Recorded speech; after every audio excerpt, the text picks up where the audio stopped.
नमस्कार मित्रांनो, वर्धा तापतंय पण तापतंय म्हणून चालणार नाही. आज आपल्याला काहीतरी करायला पाहिजे. तर एक छोटीशी आयडिया मी आज तुम्हाला सगळ्यांना सांगणार आहे की एक पांढरा कागद किंवा कापड हातामध्ये घ्या आणि एक काळा कापड किंवा काळा कागद हातामध्ये घ्या आणि तो थोडा वेळ उन्हात ठेवून पुन्हा हातात घ्या.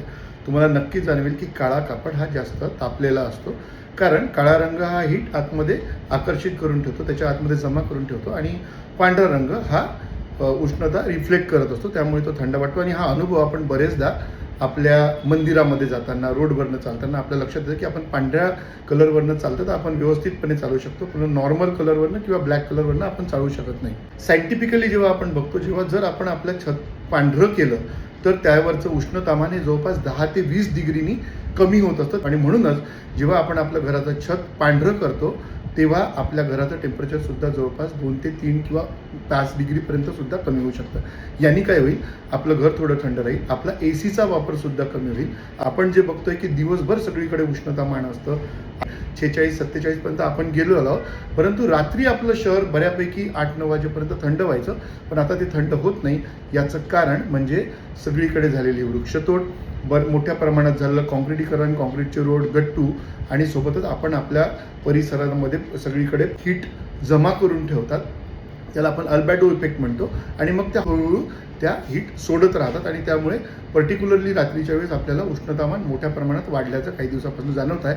आणि त्यात भर घालतो आहे AC, कारण आज एअर कंडिशनर बऱ्याच लोकांकडे मॅक्झिमम लोक वापरतात, कंप्लेंट असते. आणि त्यामुळे AC हा जेव्हा तुमचं घर थंड ठेवतो तेव्हा तो बाहेर गरम हवा सोडत असतो, त्यामुळे एकंदरीतच संध्याकाळच्या वातावरणामध्ये मोठ्या प्रमाणात उष्णतामान वाढलेलं आहे. तर चला आज एक कृती करूया.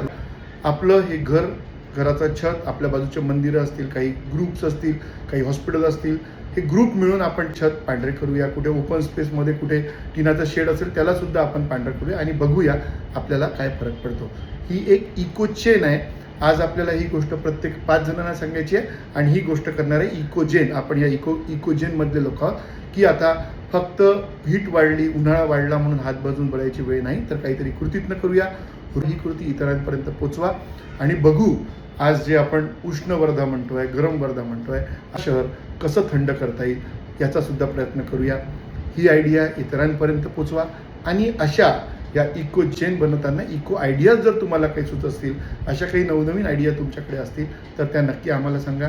आजपासून आपलं छत पांढरं करू, आजूबाजूचं छत त्यांना पांढरं करायला आणि हे व्हिडिओज किंवा असे फोटो आम्हाला पोस्ट करा तुमच्या मोबाईलमध्ये, तुमच्या व्हॉट्सअप, इन्स्टावर त्याला स्टेटस ठेवा, जेणेकरून ही आयडिया इतरांपर्यंत पोचेल आणि वर्धेतनं सुरू झालेली आयडिया आपण वर्धा जिल्हाभर किंवा महाराष्ट्रभर पोचू, भारतभर पोचू. कारण हा प्रश्न फक्त वर्धा शहरापुरता नाही, हा पूर्ण जगाचा सुद्धा प्रश्न आहे. जय हिंद, जय जगत. Eco chain, Ecogen and eco ideas.